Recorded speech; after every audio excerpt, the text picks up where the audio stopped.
All new at 6, bullied and singled out. Those are some of the words restaurant owners are using to describe a new proposed tax in Cannon Beach. The tax would add 5% to all prepared food in an effort to raise money for the town's emergency services.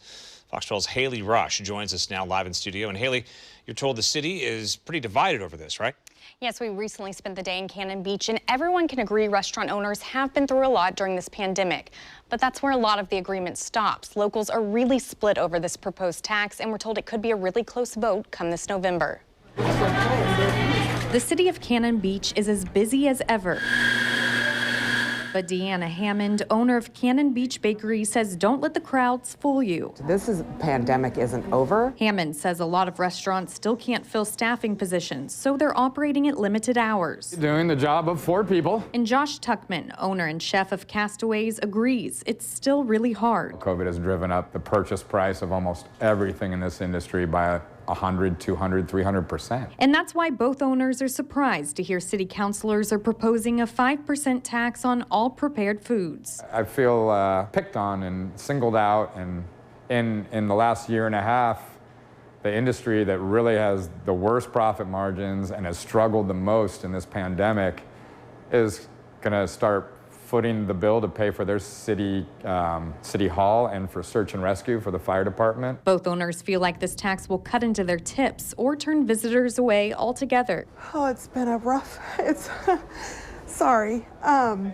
It's been a rough go. And, you know, the first couple months that we were open, town was closed. We stayed open for the community. And to be made out to look like the bad guys, or that we need to, any of the restaurants need to bear the burden of this tax is just not fair, and especially not now. There's other ways to do this. City Councilor Nancy McCarthy says unfortunately they don't have a lot of other ways to do this because taxing all businesses in the city isn't an option. This is a tax, first of all, on visitors, not on restaurants.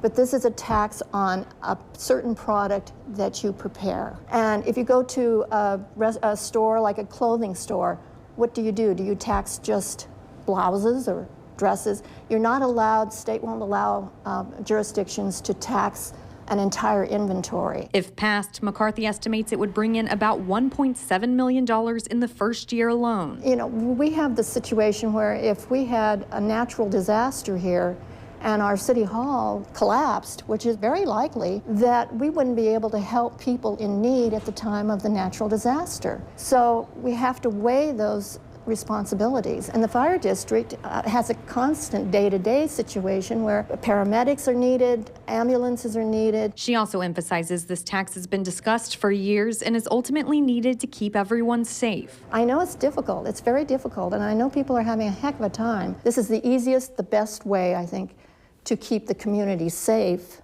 without having to put the burden on property taxes. Restaurant owners say this just isn't a fair burden on 27 businesses, adding that it's more than a tax on tourists, it's a tax on locals as well. If this is something that you really need to do, let's look at it in 3 years when we can all look at it with fresh eyes and not while we're just exhausted.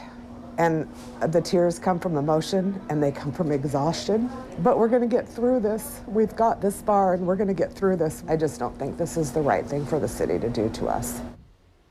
Obviously, a lot of emotions in this story. We did talk to locals off camera who own businesses in the city and are for the tax. They're just not restaurant owners. City councilors tell me 96% of the people who will pay this tax are visitors and only 4% locals.